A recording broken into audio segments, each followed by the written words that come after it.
お忙しいところ、皆さんお見いただきましてありがとうございます。私、クレイセントの代表の小谷と申します。今日は南の台湾から北の北海道まで日本中いろんなところ、あるいは世界中というかアジアからここ結構皆さんご存知のとおりソニーさん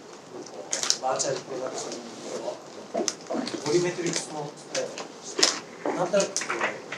行ってきているあと同時にこの場所は皆さんご存知でブルーボトルでそれなんかコーヒーのそんな感じでいろんな意味で最先端とか流行りの場所になってましたそういう意味では今日お配りしたオールプレイヤーのエクスプレスって僕ニュージーランドの皆さんなんですけどもメタルって実は朝日飲料売っちゃったんですけど、それでもすごくブルーボトルそんな感じでボリュメトリックスはケースコーヒーはブルーボトルじゃなくてオイルですちょうどですねやっぱり今回アクトラスのファウンダーもともとピクサーの名うてのテクニカルのディレクターのユーンさんが作っていただいたんですけどもなんでCOVID でみんなが忙しくないといつの間にかエンジニアの人たちがやることないけど誰かに書きまくってましたっていうのが気がついてでCOVID が落ち着いてで今頃になってこれできたんだけどみたいな感じで製品が出来上がってきてこんなストーリーじゃなかったじゃんみたいな5年6年進んじゃったじゃんみたいなのがユーインのところじゃないし 4DV のところではカメラが2200万画素とかいきなりガーンとでそれらを足した結果これマジでよりで使えるじゃんみたいなソリューションに分けちゃったっていうのはですね、なんていうんですか、いきなりテクノロジーがガーンとその瞬間がここ実は半年ぐらいですね。もっと言っちゃうと、あんまりこいつ聞きたくないんですけど、テタビっていうイスラエルのやっぱりボリュメトリクスをやってた会社さんも実は思いっきり舵を AI に振って新しい AI を使ったアニメーションボリュメトリクスに走っているですね。あるいはバイコンはVK20 そこまでいらんだろう2600万円画素ぐらいまでカメラにした本当に半年で僕たちの周りの特に要するに画像解析系ですねが一気に変わった感じです。でそれの調査となるような極端なソリューションとして今回ユーインに来てもらってプレゼンテーションをしてもらうのでぜひいろいろこ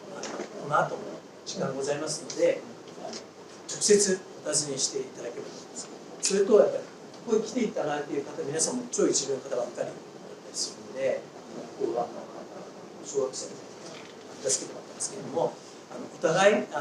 ぜひ名刺交換していただいてでそれで意見交換とかしていただければと思いますしうちのスタジオ 4DB はあそこあって右突き当たりにフォトグラメトリーってエスパーってい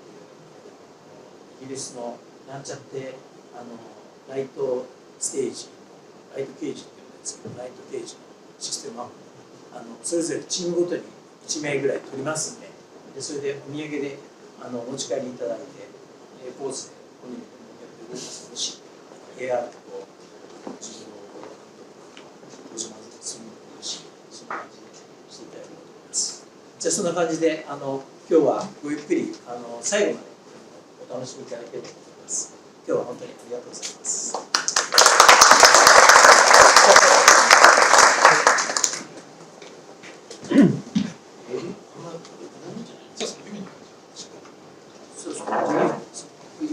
皆さん、どうもはじめまして。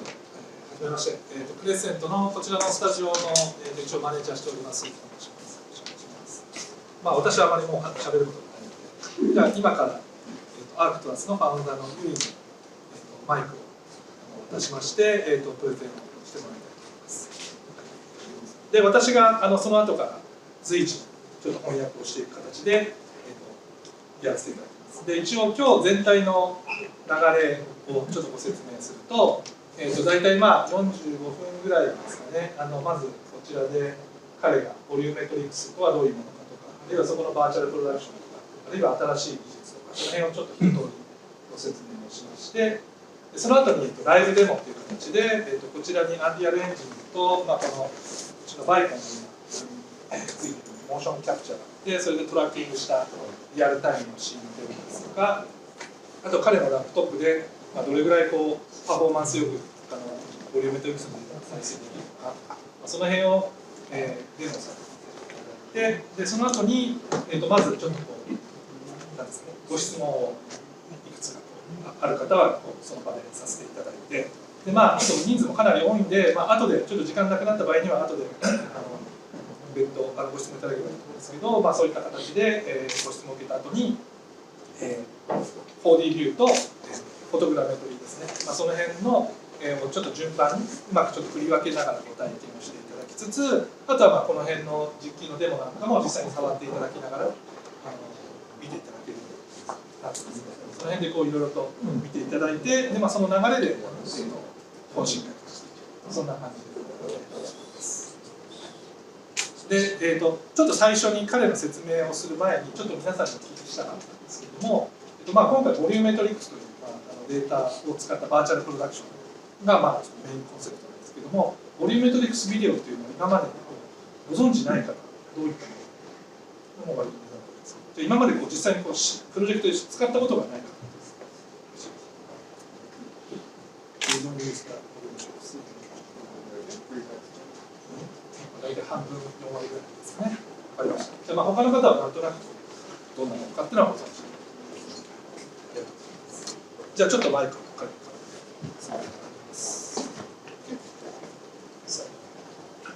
じゃあ、maybe you introduce.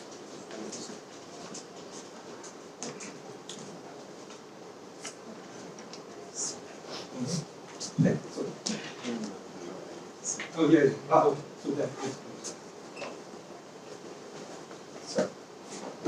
Good afternoon. I am honored that you joined us today to discuss volumetric video and its applications for virtual production.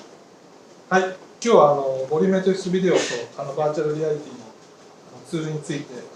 セミナーにご参加いただいてありがとうございます。Kotani-san and the entire team at Crescent, thank you for hosting us today and organizing this very special opportunity. はい、小谷さんとクレセントのチームの皆さん、ホスティングありがとうございます。We've been partnered together on this journey since 2018, and I'm inspired by your leadership in the volumetric space and by our collaboration to continue to push this medium to new heights for all members in this content production sphere.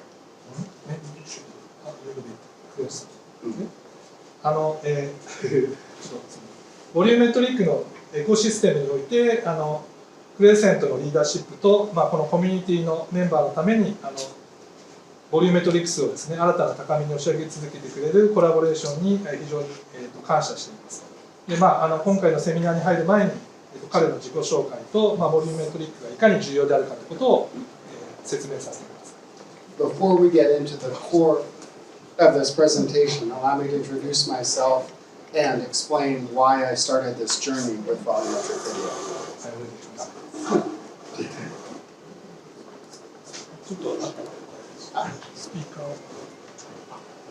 So, for 20 years, I worked in traditional computer graphics animation, where I built teams for production, built the production platforms, and designed the cinematography of many films.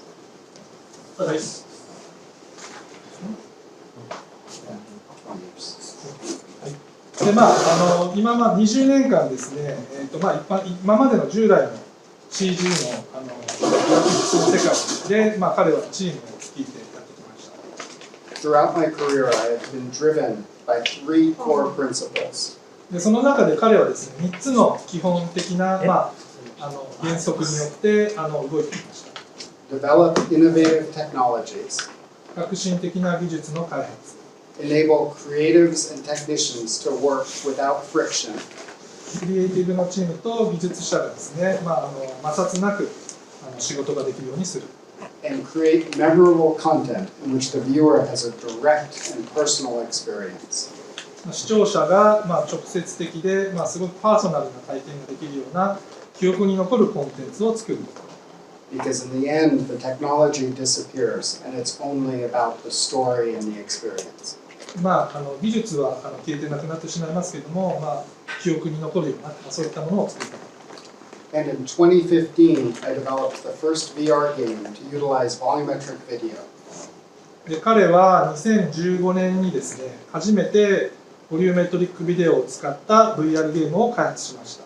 Working with the medium, I was immediately drawn to the sense of presence from the volumetric person and the connection that it created. でこのプロジェクトを通じてですね、ボリュメトリックスビデオでできたキャラクターがいかに体験をリッチにさせているかということに気づきました。But it had problems. ただその時問題がありました。In 2015, there are only 2 companies producing commercial capture systems. その当時ですね、ボリュメトリックスビデオが撮れるようなスタジオは2社しかありませんでした。And only 2 commercial stages that you could turn to produce volumetric video. And one of them was Crescent. で先ほどのはですね、2社しかボリュメトリックビデオを世界的に売っている会社はなくてですね、でさらにコマーシャルで商用でやってるスタジオっていうのは2社しかなくて、そのうちが弊社になっておりました。And the production process was slow. でその時ですね、非常に制作期間も遅かったです。It took us months to get our content back after our shoot. で撮影後に実際にデータとして受け取るまでに何ヶ月もかかる。And the data was heavy and really slow to work with. で受け取れたとしてもですね、非常に重くて、なかなかうまく動かない感じです。And on top of this, it had artifacts. さらにデータ自体にもすごくノイズがあったりとか、アーティファクトがありました。The data was noisy and irregular. We couldn't light the data. We had to match our scene to the capture, and we couldn't edit it. でノイズがひどくてですね、形状も安定しなかったので、リライティングをしてですね、シーンに合わせるようなことっていうのはできませんでした。でまたあと編集もできませんでした。And even with all of these problems, it was clear to me that this medium was going to revolutionize all content production in the same way that digital cameras did. でこういった問題があったんですけれども、シネマのフィルムからですね、デジタルカメラに変わったようにボリュメトリックスというのは新しいメディアになると彼はそこで信じていました。And based on our belief in this medium, we founded Arcturus. でその信念をもとにですね、アークトラスを設立しました。We brought together strategists, creators, and technologists, all working together on our passion to deliver high-quality digital human performance. はい、でアークトラスという会社はですね、戦略家であったりクリエイターあとは技術者のチームになってまして、高品質なデジタルヒューマンの体験をですね、ユーザーに提供するという情熱にみんなが協力して取り組んでいます。And since we knew this was a new medium, we needed to provide both the technology, the strategy about how to use it, and help produce the content. で、彼らはですね、テクノロジーとか、なんかそのやり方とか、そういったいろいろなものをですね、革新をもたらすことが好きです。はい、We love bringing innovation to every project, and we pride ourselves in taking it one step further than its initial inception. でそういった形でですね、革新をもたらしてそこにさらに一歩前進させるようなそういったことに誇りを持っています。And that brings us to what we'll be covering today. で、ここでそれを今日取り上げることにつながっていきます。I'm going to take you through some production workflows with volumetric video. でここでですね、ボリュメトリックビデオの、ワークフローをご紹介したいと思います。I'm going to give you an overview of the HoloSuite platform and its capabilities. その後にですね、HoloSuite と呼ばれているプラットフォームについてご説明します。And I'm going to introduce to you our new codec for volumetric video, the accelerated volumetric video codec. で、それと3つ目としてですね、新しい、今回ちょうどリリースされたばっかなんですけれども、アクセラレーテッドボリューメトリックビデオ、略して AVV というコーデックについてご説明します。And of course, some live demos to give you a taste of what the content looks like in real time. で、実際それが実機上でどう動いているかっていうのもデモさせていただきます。I hope that this will inspire you to help join us transform how the world engages with video. はい、でこれのビデオを通じてですね、どういったものがボリューメトリクスの世界っていうのをご体験いただければと思います。So let's start with a piece of content that I created last week specifically for this presentation. このセミナーのためにですね、彼がちょっと先週作ったビデオをお見せしたいと思います。Now, before I start this video, I want to explain a couple of key points about the production of this piece. で、これ今ムービーを再生する前にですね、このムービーを作った中でのキーポイントっていうのをご説明します。I wanted to simulate the process of building a first draft of a music video under a tight deadline, like what everybody faces. ミュージックビデオって非常に納期が短いと思うんですけども、それを彼がその短い納期の中でいかに効率的に作れるかっていうものをコンセプトにしています。So I gave myself 3 restrictions. 3つのリストリクション、決まりを作りました。This minute-and-a-half piece must be completed in under 8 hours. 1.5 分のコンテンツなんですけれども、それを8時間以内に作る。I couldn't use any external tools. It all needed to be produced in real time inside of Unreal Engine. No modeling, no video editing. で外部ツールなんかも一切使わずに、アンリアルエンジンの中のだけのツールでですね、サードパーティーとかそういったものはなしで、作業をしました。And this is about human performance and how cinematographers can react to it. So don't distract from that. In other words, no visual effects, no heavily choreographed lighting effects. で基本的には撮影されたボリューメトリックのデータをそのまま使うような形で、作成してますので、なんか特殊なエフェクトとかなんですかね、照明効果とかそういったものはなしにしています。So let's take a look. ご覧ください。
So, while there's plenty that I would love to do to take this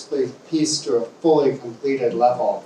we all know what the reality of creative projects are. They're never finished, just released.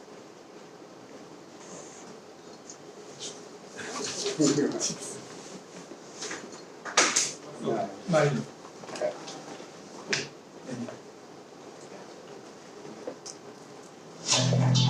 So, let's take a look at some of the key pieces of producing this work. First, let's just think about human connection.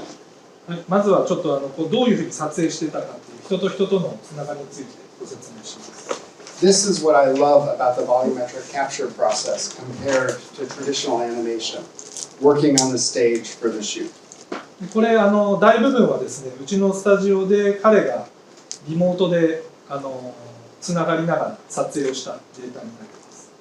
す。When you're giving an actor a part to play, you're not just giving instruction, you're combining your whole history of experience with the performers, and the result is a totally new set of emotions and reactions. で基本的には一般的なそのアニメーションではなくてですね、直接こうアクターとやり取りをしながら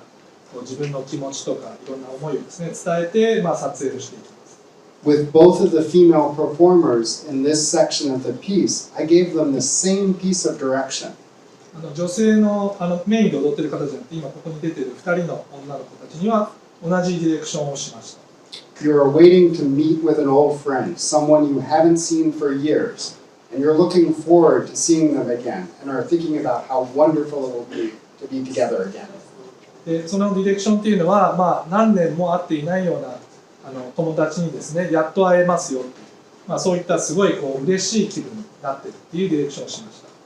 And they each had totally unique responses that had a beautiful shift in body language and the way they moved created an intimacy in how they were connecting with that thought.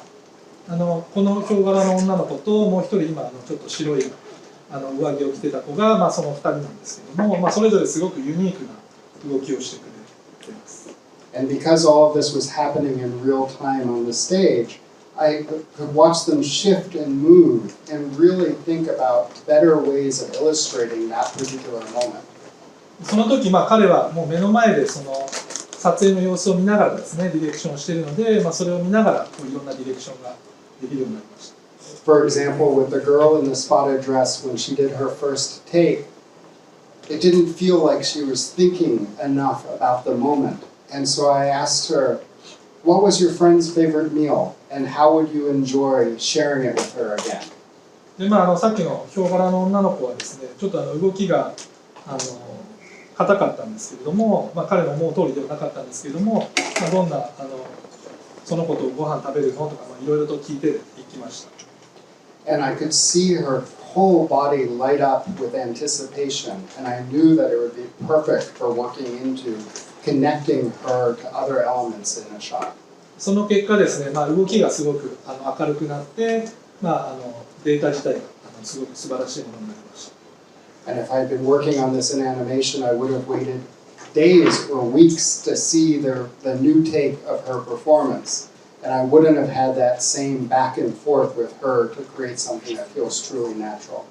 もしですね、一般的なアニメーションのワークフローだとですね、こういったなんですかね、動きをつけるのにはもう何日も何週間もかかるような、そういったワークフローだったんですけども、今回はこういうふうにダイレクトにそういったやり取りをしながら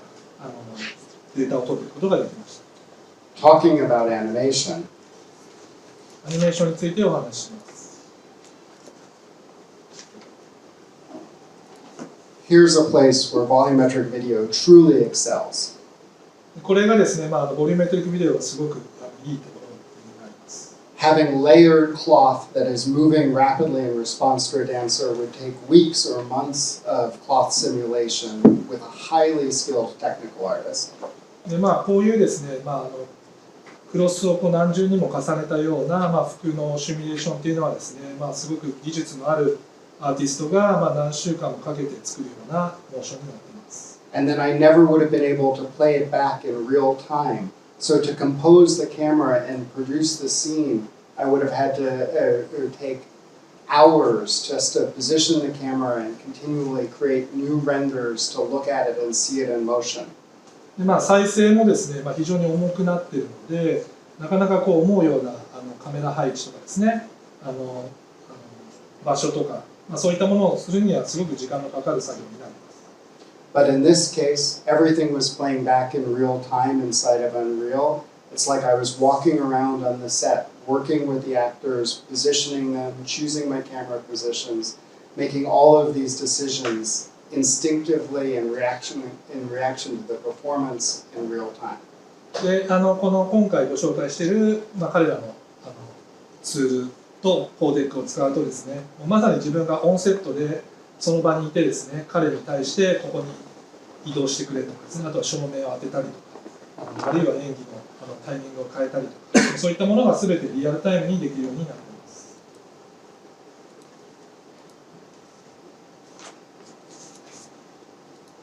Including being able to really identify and recognize small moments and actions that I could stage characters against. So for example, the woman in the jean jacket, she had this gesture as she was going into her pose that almost looked like she was spinning a top. And I hadn't planned for this, but it made me think of the breakdancer spinning on her head and how those two could tie together and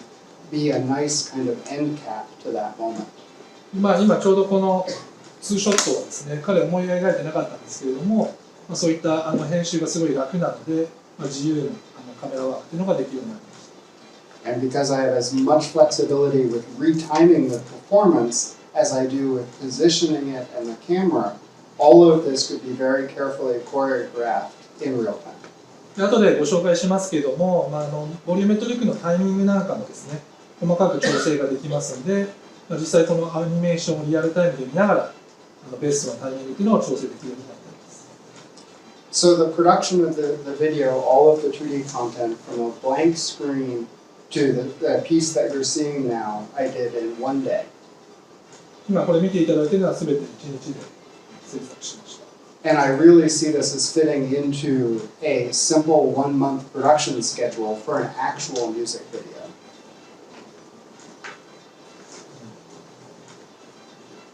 これも実際に大体1ヶ月以内でですね、そういったスケジュール感のプロダクションにはもうちょうどいいぐらいのレベルになります。If I were shooting volumetric data specifically for a music video, that would probably take a day to run the whole shoot for all of the content. こういったテイク作るには大体1日でボリューメトリックビデオを撮影して、This content that we'd actually produced for another purpose took 2 weeks after the shoot for us to have all of the content ready for the production. でそれで大体2週間ぐらいそこで制作をして、And I would probably take another week of work from the time that I initially did this staging to actually finish out the movie with high resolution sets, with lighting effects, maybe visual effects. でそこからさらに細かい、これ本当1日で簡単に仕上げたものですけども、さらに細かいライティングしたりとか、カメラワークしたり、アニメーション調整したりでもう1週間ぐらいですね。But as a creator, this was super exciting for me because I was never waiting for renders, I was never waiting for the computer. I would make decisions, I would press play, adjust the edit, adjust the cuts, and it all just kind of flowed together. ただアニメーターとしてはこのボリューメトリックを使えばですね、全部がリアルタイムで確認できるので非常にスムーズなワークフローで感動しています。And what really inspires me as well is that potential to then remix this content into other use cases. ちょっと別のユースケースも紹介しています。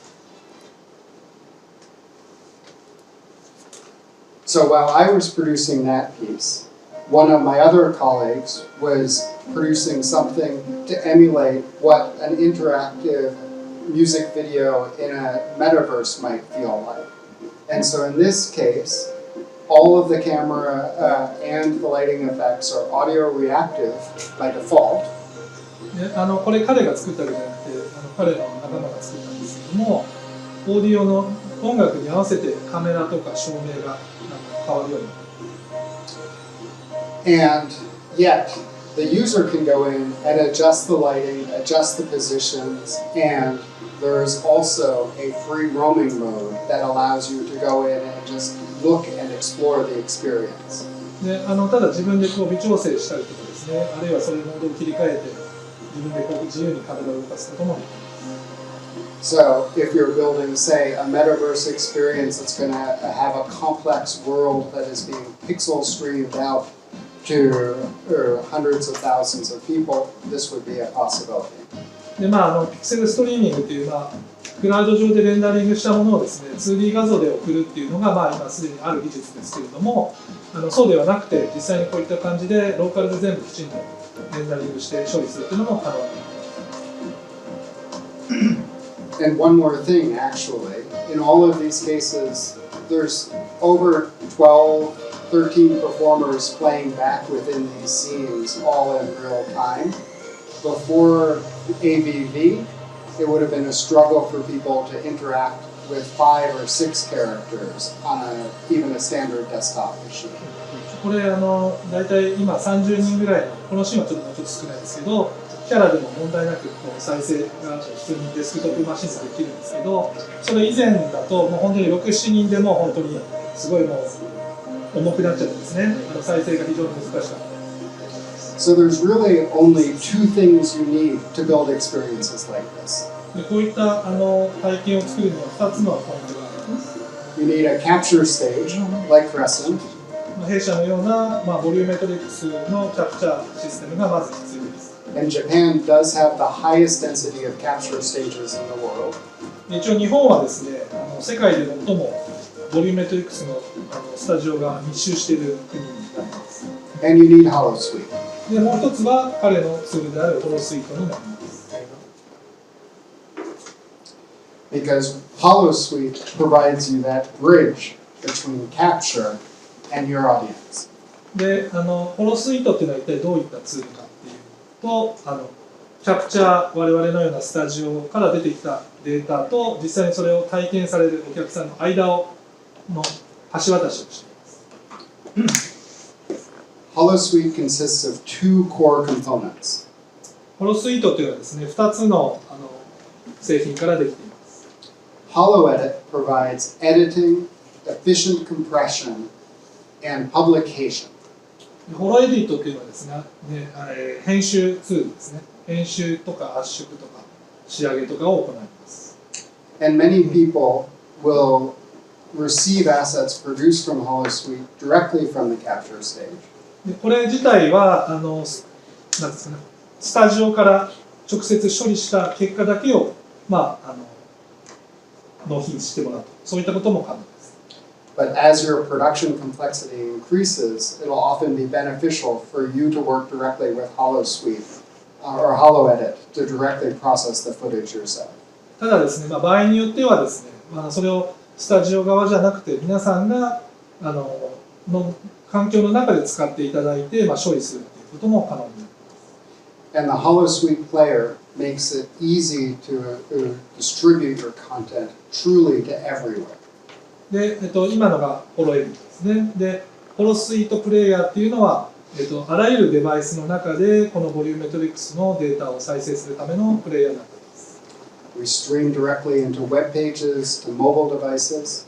で、例えばウェブプレイヤーとかモバイルのデバイスからボリューメトリックスのデータをストリーミングで再生したり。We have broad device support for all immersive headsets and experiences. あとは例えばマジックリープとかクエスト2とか、そういったヘッドセットの中で体験をしたり。And the high performance codec enables you to distribute for LED walls for traditional 2D production. で、あとは先ほどご説明した AVV というパフォーマンスなコーデックを使って、バーチャルプロダクションなんかも行うことができます。So let's just take a quick look at the high level pipeline for working with HoloSuite. ちょっとこう概要というかパイプラインの概要をお伝えします。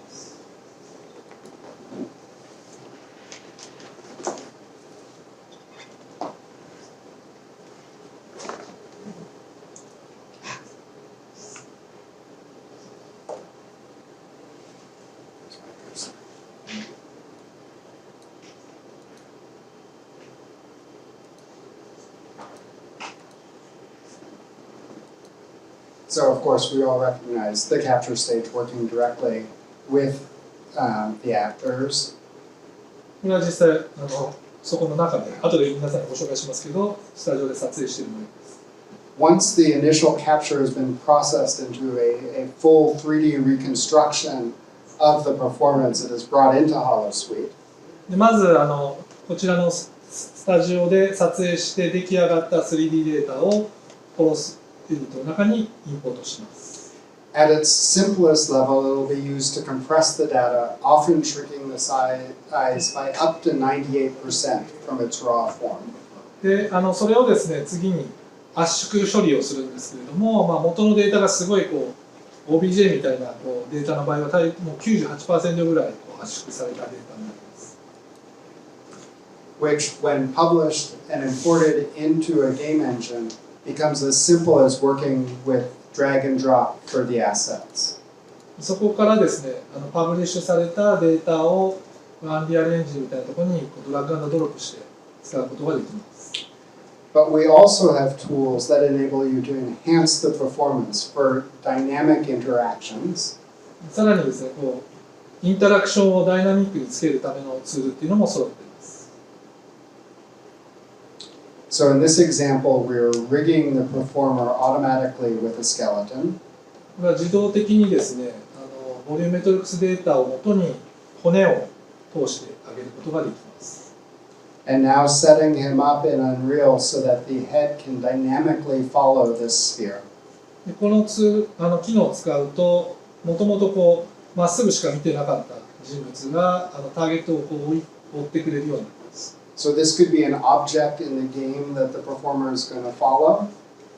なんでこうやって特定のオブジェクトに追従させることができます。Or for an AR experience, it can follow the camera position so that the viewer always stays engaged with the volumetric capture. でこれをもう一つですね、例えばスマホの AR コンテンツにも適用してあげると、アクターの目の前に現れているボリューメトリクスの人物がですね、常に自分を見てくれる、そういった喋りかけてくれる、そういったコンテンツも作ることができます。And of course, to be able to use these assets with true flexibility, you'll want to be able to loop them and blend between different performances, which our tools also provide, and you'll see in a second. でこれがループ処理なんかもこのツールの中でできます。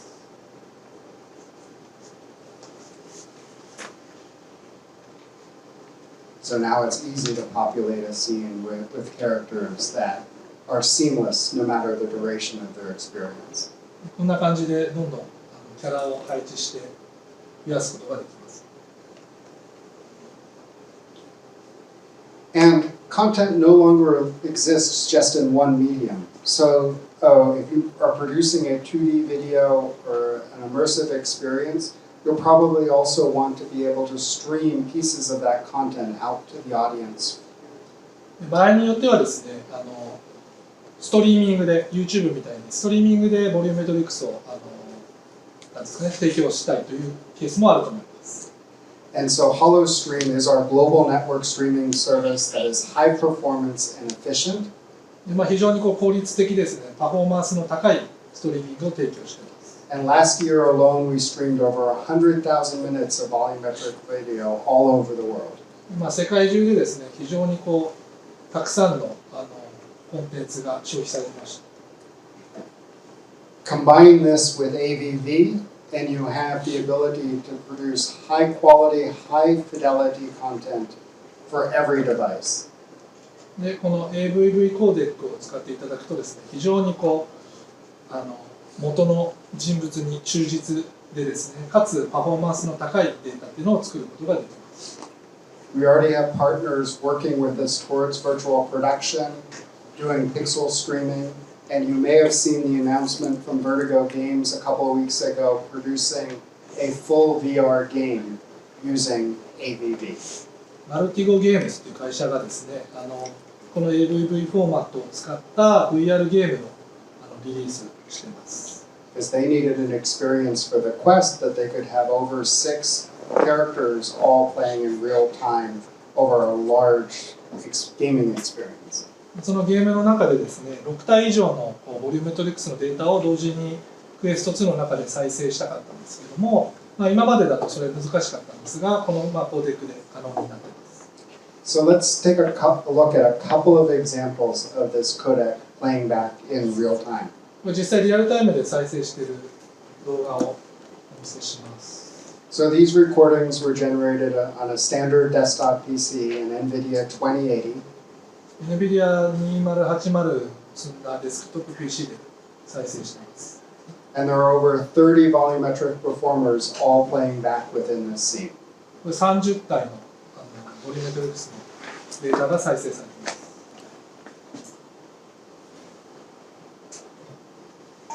Any resolution for each texture? So the textures are 2880 textures for each of the characters. One of the things that is unique about the ABV format is it is a multi-resolution format. So as the characters move into the distance, it uses less texture resolution. And when they're up close, it allocates the proper amount. 後でもうちょっと詳しくご説明しますけれども、AVV フォーマットの一つの一番の機能はですね、テクスチャーのレゾリューションを複数持たせることができるので、カメラの距離に応じてそれを切り替えることができるようになります。So this is another example, similar scene. One of the things that's interesting to note is this initial scene, we hadn't done any optimizations on the environment, and it was very heavy, but the characters had absolutely no impact on the ability of the scene to play in real time. 基本的にシーン全体に何のもう最適化とかをしてなくて、ただもうキャラクターを入れて再生しただけのシーンになります。Shall we switch to the live demo? はい。ちょっとじゃあ今これ実際のライブデモに切り替えますので、その間に、はい、ちょっとお待ちください。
今ちょっと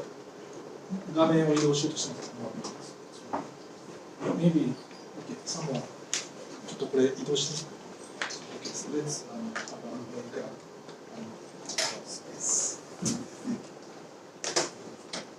ちょっと今準備をしているので、その間にもし何かご質問等あればいかがでしょうか。何でも英語でも日本語でもどちらでも大丈夫ですか。質問させて。はい。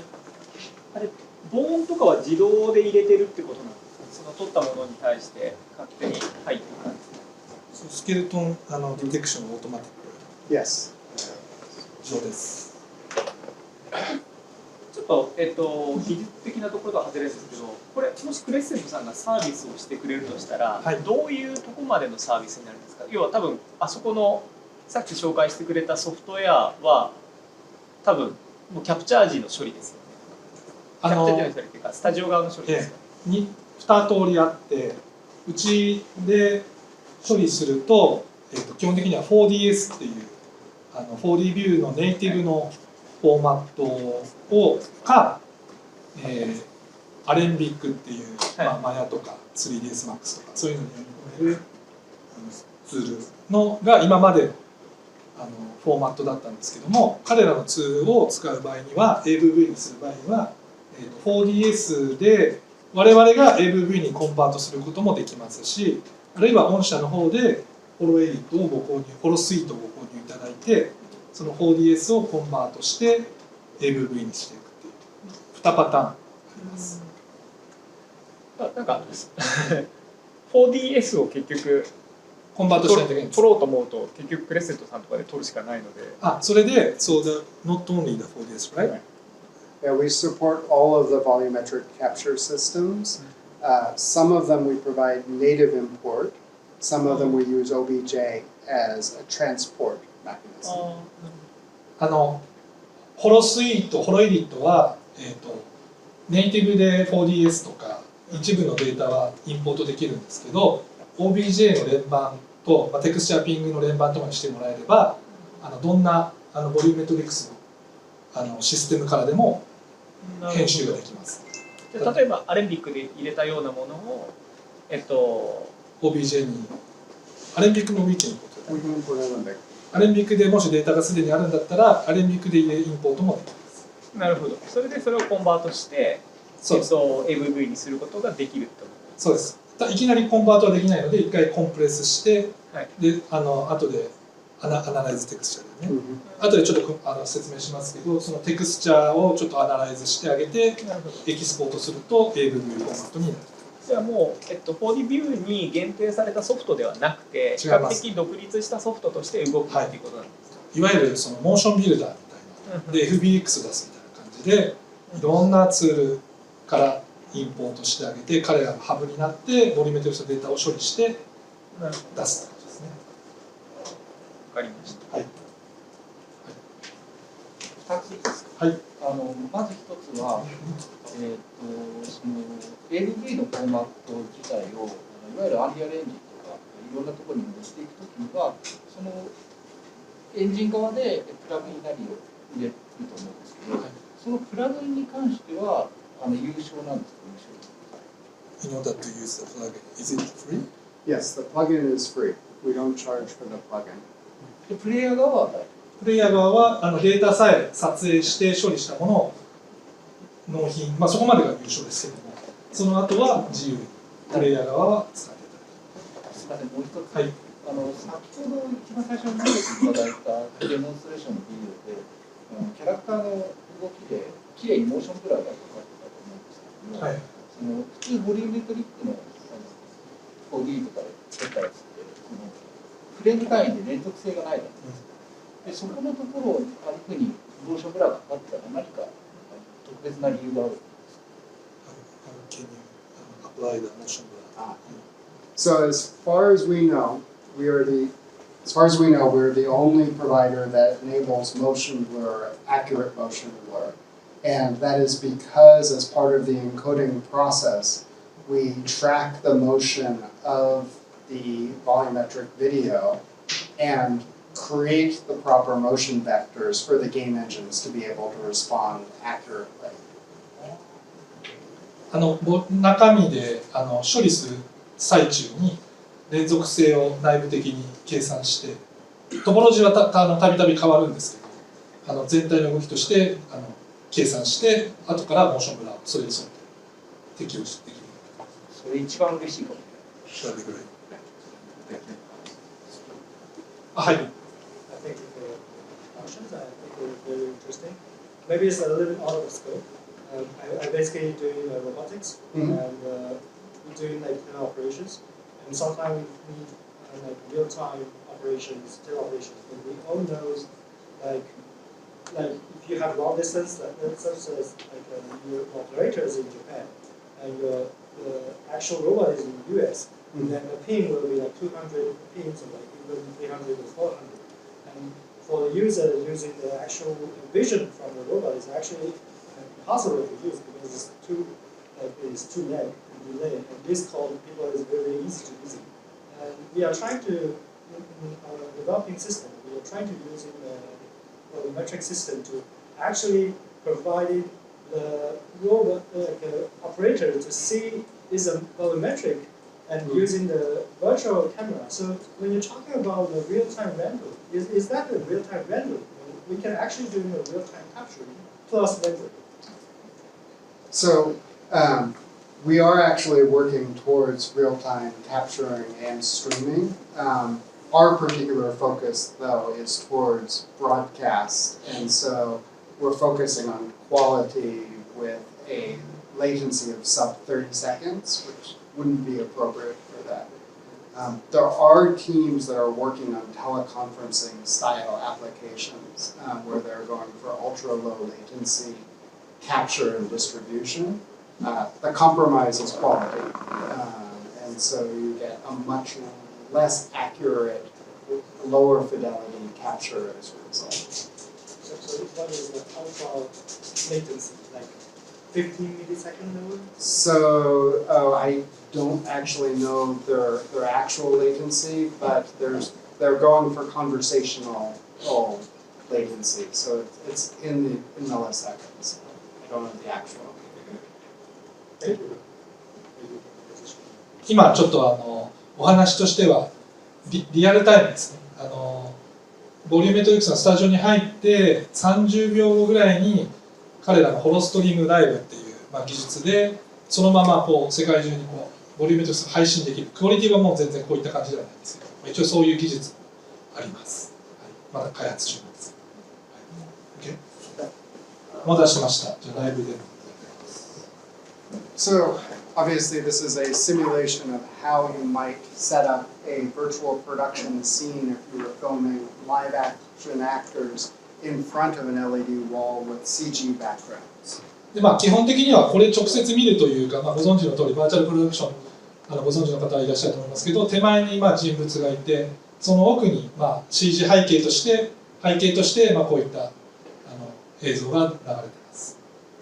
So because the scene is running in real time, it can respond to the camera that's being motion tracked. で今これ右側のモニターに出てるのはこのスルーで出してる映像になってまして、うちモーションキャプチャーのご存知だと思いますけどバイコンを扱ってまして、それで今トラッキングした結果がアンリアルエンジンにリアルタイムで流れてまして、それでこう映像を描いています。In a typical production, even the focus ring on the camera would be tracked and would be adjusting their field of view and focus in the digital scene at the same time. であとはミリ数とかですね、そういったものを変えてもそれも反映することが今できるようになっています。今はちょっと淡々とやってますけど。And with a traditional setup, there would be an operator or making adjustments to the scene, being able to respond to the director saying, like, maybe let's move the couple stretching 2 body widths to the right. 例えばこれ今ディレクターのですね、指示に応じて So I'm going to play that role. リアルタイムで変えてきます。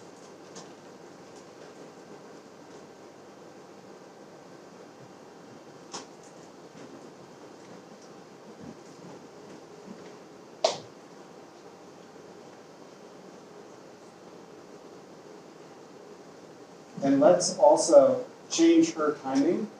so that she stretches a little bit earlier.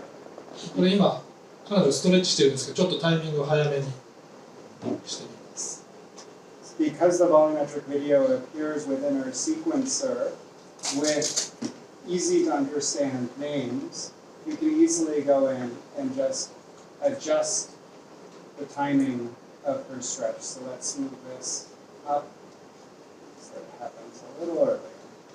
これシークエンサーの中で直接こうタイミングがいじれますので、直感的に編集ができます。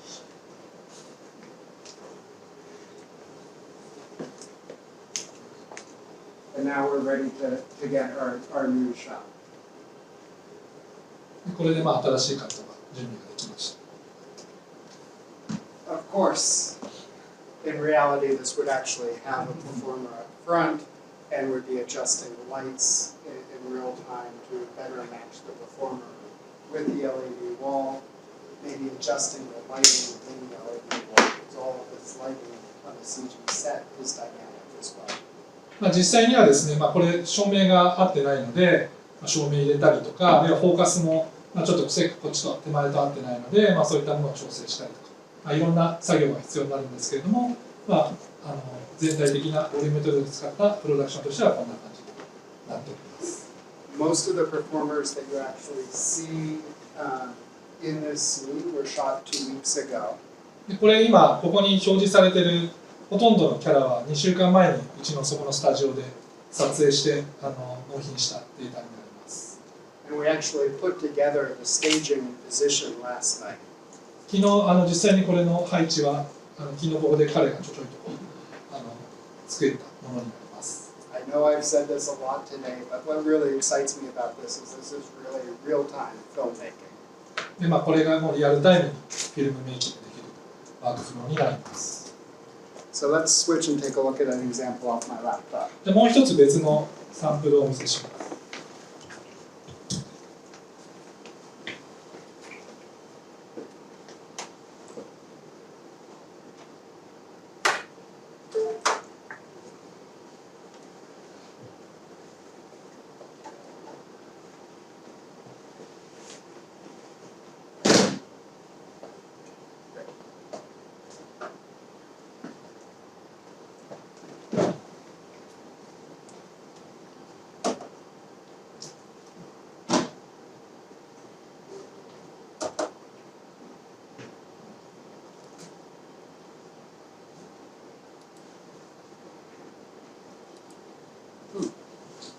Alright,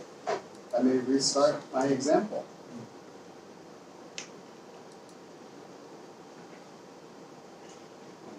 ちょっと今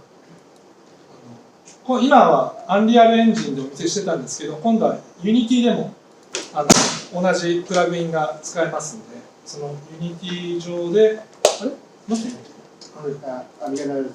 do Unity first and then I'll do Unreal. ユニティでどんな感じで再生できているのかっていうのをお見せしつつ、テキストに Yeah, just a sec. And then it should be mirroring. パワーポイント。Ah, Excel.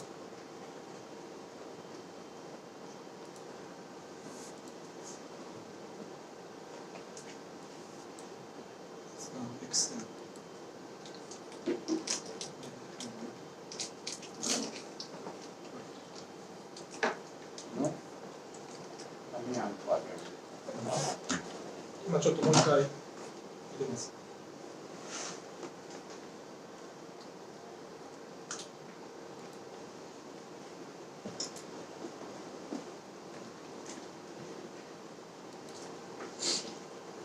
あ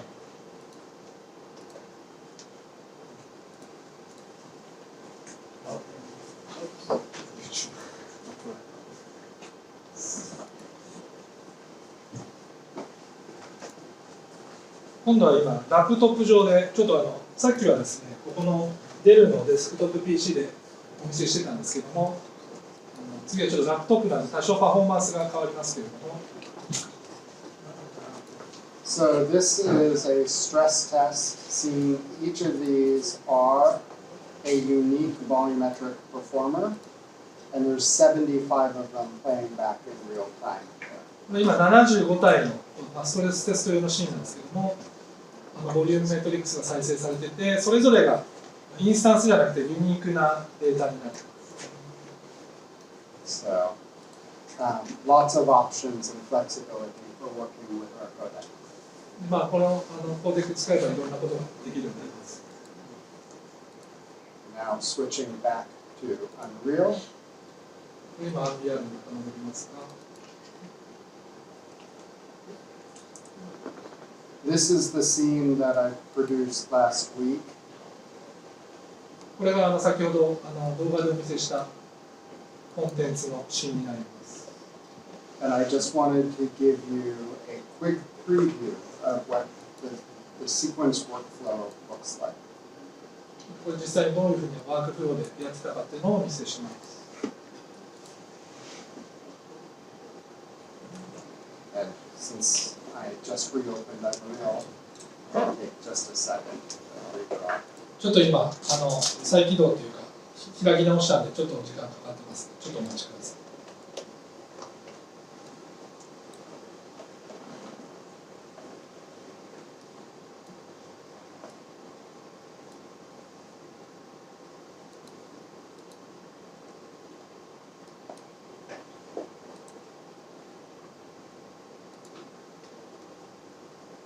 So within the sequencer, I have my volumetric tracks from each of the performers. 今シーケンサー見ていただくと、それぞれのボリューメトリックスのシーケンスが並んでまして、And I have each of the cameras that are being worked with. でこんな感じでそれぞれのカメラが動いてます。And if I wanted to say, swap in a different camera for for this particular action here,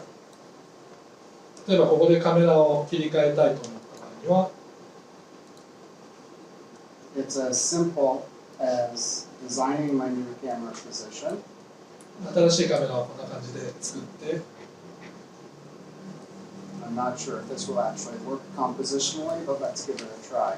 ちょっとうまくいくかわかんないですけども、とりあえずちょっとやってみます。 Now we'll convert that to a camera. Literally replace it in the cut. 今カットをカメラを切り替えてみました。 Let's see what that looks like. ちょっと再生してみます。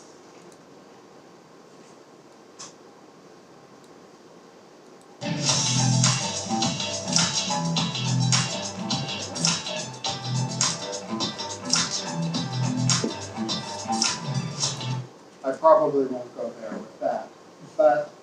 even on a laptop, being able to work and play in real time with this footage, it just enables me to make decisions much faster. カットとしては多分使えないんですけれども、これ今ラップトップ上で実際にリアルタイムで編集しても、こんな感じでスムーズに作業ができるっていうのがお分かりになったと思います。はい、じゃあデモとしては以上になりますが、またじゃあ、はい、じゃあまずはありがとうございます。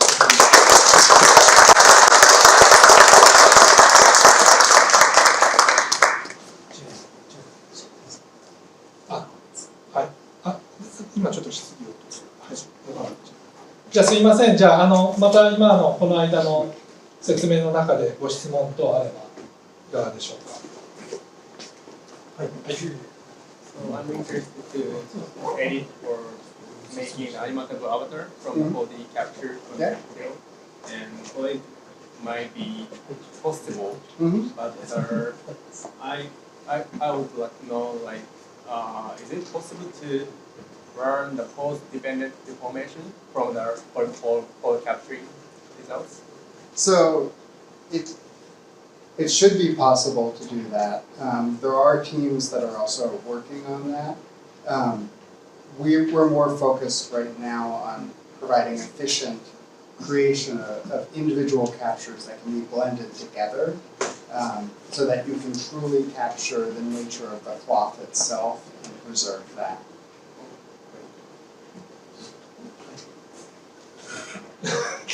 翻訳が難しかったんですけども、はい、お分かりになったんですね。大丈夫ですか。ちょっと今どういう技術的な難しいところだったんでいいですか。すみません。ボリュメトリックビデオの難しいところの編集だと思うんですけど、例えばさっきホロエディットでボーンがでエディットできるって話があったと思うんですけど、こう骨を動かした時にちゃんとした服のシワだったりとか筋肉の膨らみっていうのが再現できるかどうかっていうのが重要なポイントだと思うんですけど、今は多分まだホロエディットではないけど、今エンジニアが絶賛開発中とのことでした。はい、ありがとうございます。他はいかがでしょうか。はい、北原さん。Just wondering, you mentioned like it dynamically changes the detail if it's close to the camera. What would be a typical triangle texture size, like spec-wise, for up close, highest quality? Yeah. So, you want to do the question in Japanese? そうですね。今これテクスチャーのダイナミックに切り替えるというところの詳細を知りたいということだったので、今これその説明用の動画はこちらになります。So there's a couple of things happening with the way we preserve data and do our compression. First, we do detail analysis on the meshes and preserve density in the places that you would want them to be preserved the most. So for example, the face we automatically track and then preserve the polygon counts in the face. Now, because our mesh decoding is so efficient, in our LODs we don't actually publish multiple resolutions of mesh. We actually focus on texture compression and efficient texture distribution. So we allocate a higher UV space for the texture, or for the high detail areas and places that have been identified as needing to be preserved, such as the face. And then the LOD actually varies the texture display that's being redrawn based upon the distance. And that actually it has a significant impact on the GPU bottlenecks and is what enables a large amount of its performance. 今彼が説明してたのは実際この AVV コーデックの中身の部分ですね。なんでそんなにデータが軽く再生できるのかっていう説明ですけども、これ LOD の部分でグレーが一番ハイクオリティで赤がミドルでグリーンがローですね。でそれどういうふうに分けてるかっていうと、一番こう人が見る細かい差が必要になってくる部分、特に顔ですとかそういった部分を自動的に判断して判別してですね、そこの、例えばポリゴン数をそこだけ割いてあげたりとか、あるいはテクスチャーの、UV マップっていうのがあると思いますけれども、その中で顔の占める割合を自動的に大きくしてあげるとか、そういった形でテクスチャーが下がってもその顔のレゾリューションだけが大幅に下がらないような、そういった仕組みを入れてたりとか、あとはそのノーマルマップなんかもなるべくスムースになるよ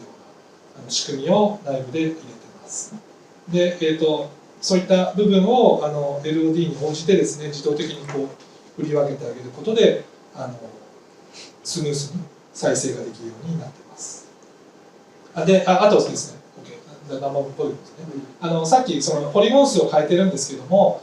彼らのその SSDR というアルゴリズムはあんまりそのポリゴンカウントに依存しないので、むしろテクスチャーの方を一生懸命こう圧縮度合いを変えてまして、ポリゴン数はLOD の違いによってはほとんど変えてないという言ってます。We also do some dumb things very smartly, like throw out all of the texture on the bottom of the feet, since those really don't get captured well. 今顔とかそういう重要な部分を広げるって言いましたけど、それと同様に足の下みたいなところも、不必要な部分は逆にこう小さくしているということです。And we allow you to specify any joint in the skeleton as something that needs to preserve high detail. So, for example, if you knew you were going to be spending a lot of time doing camera work around a performer's feet, you could specify that the feet need to preserve detail as well. その今じゃあどの辺をこう重要視するかっていうのも後からこう自分で任意に指定できるので、スケルトンをさっき入れてましたけども、その中でこう足のパーツだけを選択してあげると、その例えばカメラワーク的に足元だけをこう見てるときに足元はこう、クオリティを高くしてあげると、そういったこともできるようになっています。Sorry, just a follow through last question, just on a technical side. So we're getting vertex positions, UV coordinates, motion vectors, a color map, a color texture, and a normal texture. The normals right now are encoded into the mesh. We don't have normal textures yet. You want to say the question, and I'll also provide some additional answers. 今なんかノーマルマップとかそういったマップがいくつか持てるのかっていう話ですね。So when the volumetric video gets decoded, it is provided to the game engine as a full mesh and texture with the normals, so that you can do any of the normal game engine processing before rendering. So you can do shader effects, you can apply physics effects, you can interact with it. It's exactly as if it were any other polygon object in the game, just at the moment when you're ready to render.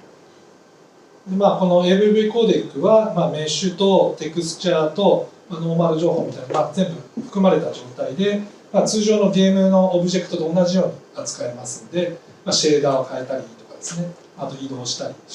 トランスレーションしたりとか、そういったものも普通にできるようになっています。そうだ、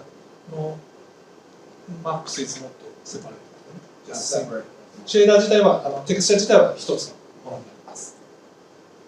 And I think you mentioned this, but I just want to really highlight this. Anybody who's worked with volumetric capture in the past will be accustomed to seeing every certain number of frames a dramatic shift in the normals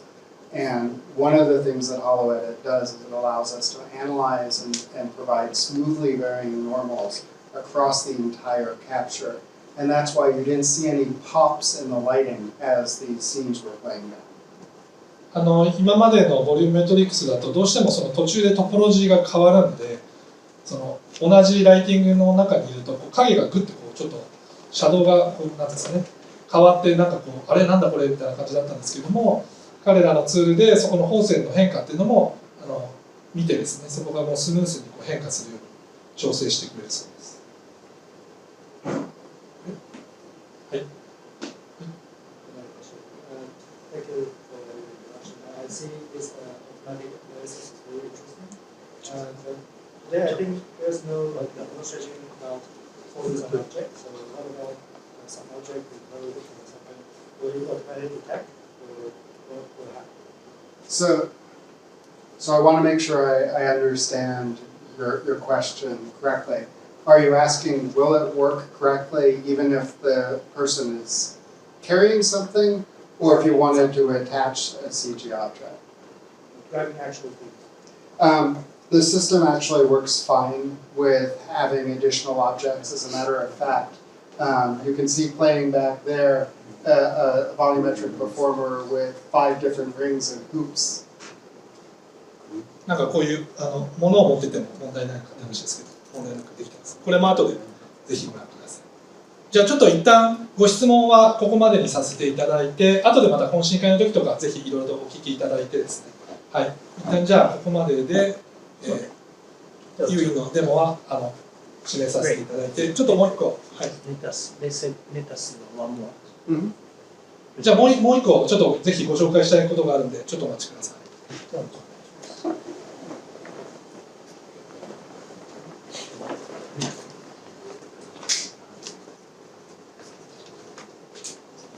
これが終わったらじゃあいろんなそうね。はい、じゃあこれ今ここからもう一つご紹介した後に実際スタジオのあたりを皆さんにご体験いただければと思います。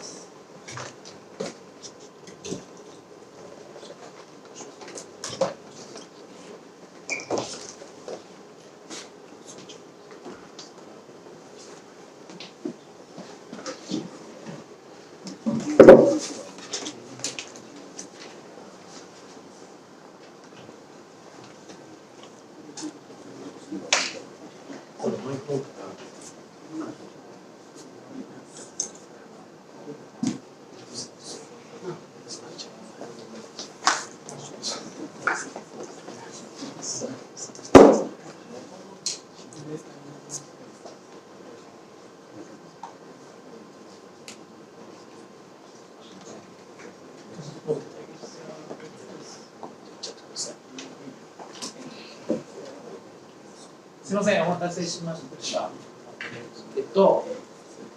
次ご紹介するのは、フルボディスキャン、フルボディライトページ、この後見ていただく全身版の、フォトグラメトリの、機材と、あとは本社、こちらではなく本社にある、顔用のライトページを使って、そのアバターですね。作ってかつそれを、弊社の方で協力会社さん一緒にツールを開発しまして、で、簡単にその、アバターのキャラを作ったりですとか、あとはその、リアルの方の、アバターを作ってそれを、モデルとして提供する準備が整いましたので、今回ご紹介できればなと思います。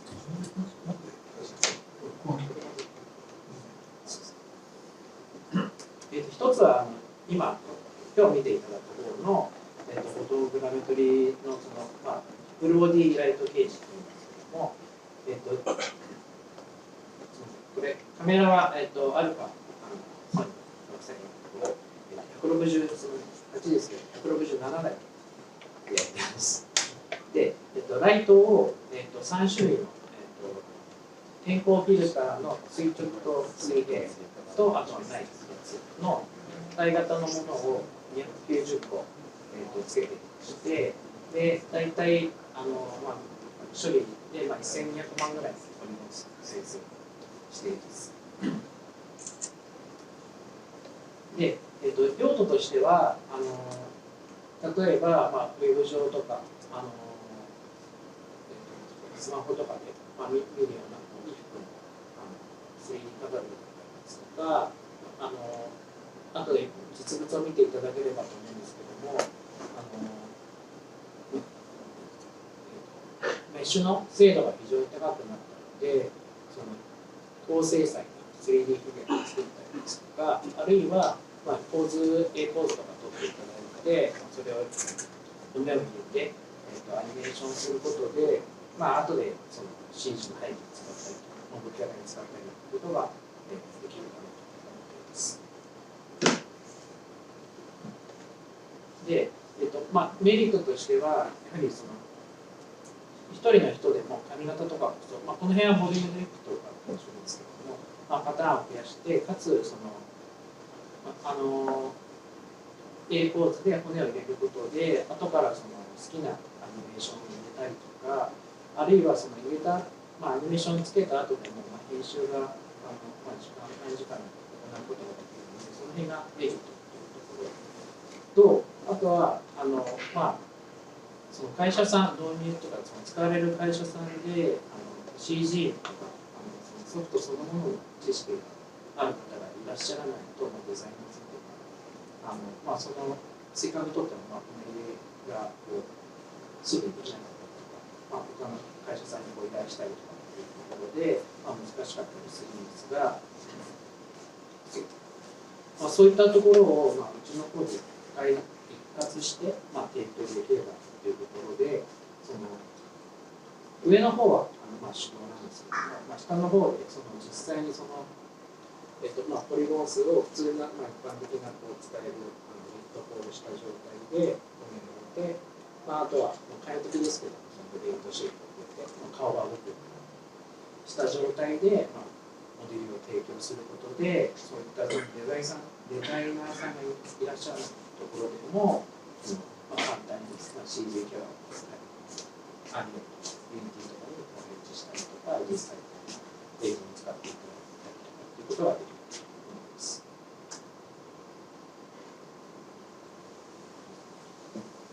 で、ざっとちょっと映像が、ごめんなさい。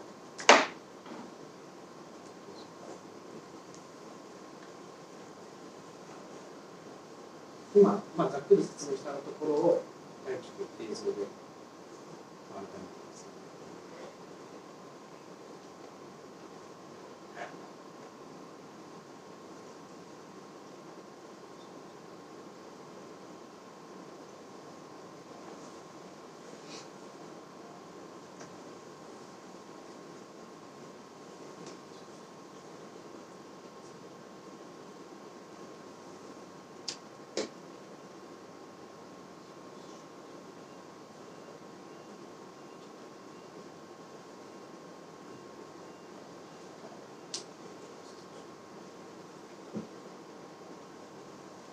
今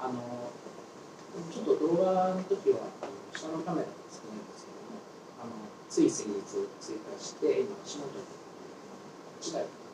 カメラを追加しています。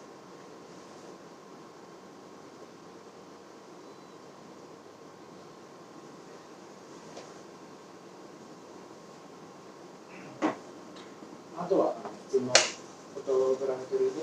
撮ったやつを簡単にノイズ取りとかをして、で、こんな感じで、ちょっと顔色悪いですけど、入れて、これも入っているので、あとで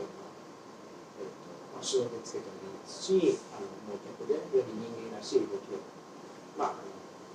例えばバイクの道ですとか、あとはスリープセンスとか、ベースがあるので、そういったもので、顔のアニメーションとか、あとは指とかのアニメーションとかも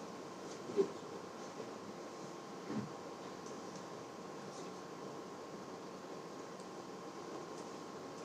で、もう一個は、その本社の方にある顔専用のそのライトケースがあるんですけども、こちらはより細かい精度で顔の撮影を撮ったしたので、まあ、従来ですとまあ、例えば、まあ、有名な人とかを撮ってそれの何十パターンを撮ってかつその表情分だけデザイナーの方がきれいにしたりとか、まあ、これもきれいに作業したりというところで非常に制作コストがかかってしまう。でまあ、海外とかと数億円かかってしまったりとか、まあ、なかなか国内でもそういうまあ、一般的な通常のアバターをとして使うにはちょっとまあ、費用面にあまり見合わないというところが多かったと思うんですけども、最近はまあソフト自体も進化して非常に短時間でそういったところが作れるようなものが出てきて、かつそういったものをVR とかデジタルサイエンスとかでアバターデジタル系のアバターとして使われつつある状況に来たんですが、まあ、著作権のないそのアバターの制作にやっぱり撮影したデータを、まあ、一部そういう著作権のないものに変えたりとか、まあ、調整とか含めると、まあ、まだ若干工数の費用がかかってしまうのかなというところが、まあ、あると思うんですけれども、そこでまあ、そういったところを我々の方でモデルの制作のサポートをするためにまあ、会社さんとそういう簡単なアバターモデルを生成するツールを開発しました。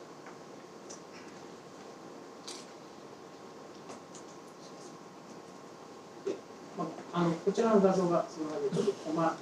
小ぶりというかボディスキャンフルボディというのがちょっとちっちゃいんですけども、それでまあ、数十パターンですね、そんなに何十とかそういうパターンではなくて、そういう少ない表情パターンで、まあ、大体うちで学生さんを逆に40人ぐらいとったんですけども、まあ、それをデータベースとして、まあ、それをもとに、まあ、もっと他の何十パターンのその表情を拡張していく。で、まあ、その撮った、照明環境とか、あとは画像ですね、実写のその画像からいくつか再現していくっていう、まあ、内部的にはそういったことをしているんですけれども、そこで、ツール自体は、まあ、ちょっと今はお見せできないんですが、まあ、スライダーによって目の形とか色とか、あるいは鼻とか、まあ、そういうアース単位で簡単に調整することが可能で、かつまあ、いくつかまあ、サンプルの中から髪型を選択したりですとか、あるいは体のそのサンプル、まあ、今1種類なんですけども、サンプルからこう体をくっつけて、かつその中には普通に指骨ですね、骨が入って、あとは表情の、まあ、51パターンのシェイプがついた状態で、まあツール自体で我々の顔を決めてお出しするわけではなくて、一緒にそのディレクターさん、監督さんとかでこういう顔いいですねみたいな言いながら調整をして、で出来上がったらそれをモデルとして提供するという流れ。実際ちょっとツールとしてお見せできないんですが、実際にまあ、細かくパーツを変えるという意味合いとして動画にしたんですけども、こんな感じで目とか眉とか位置とか形状とかっていうのを、まあ、実際にはこれをスライダーで簡単に変えたりすることができます。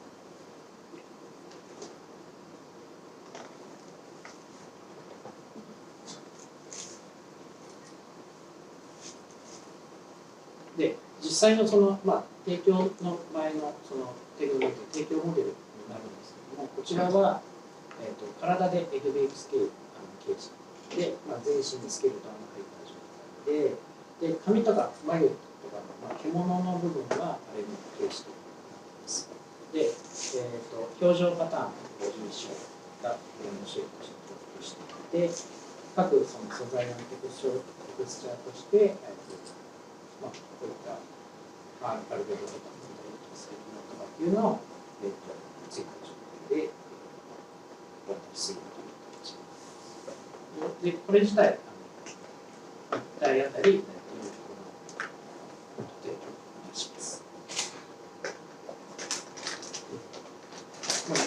実際どういう表情をつけたら君が弊社の社員なんですけども、取締役がちょっと顔を感じる表情をつけたので、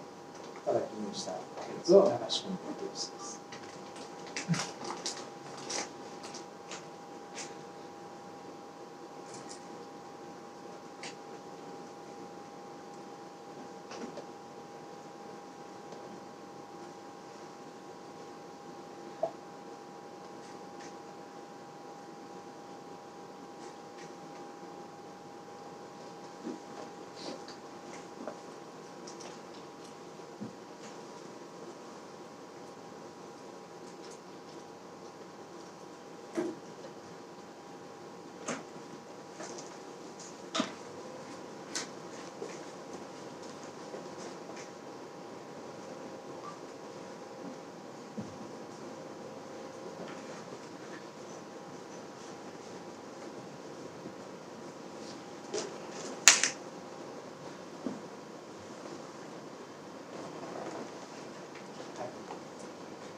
ご興味ある方はぜひお声掛けください。ありがとうございました。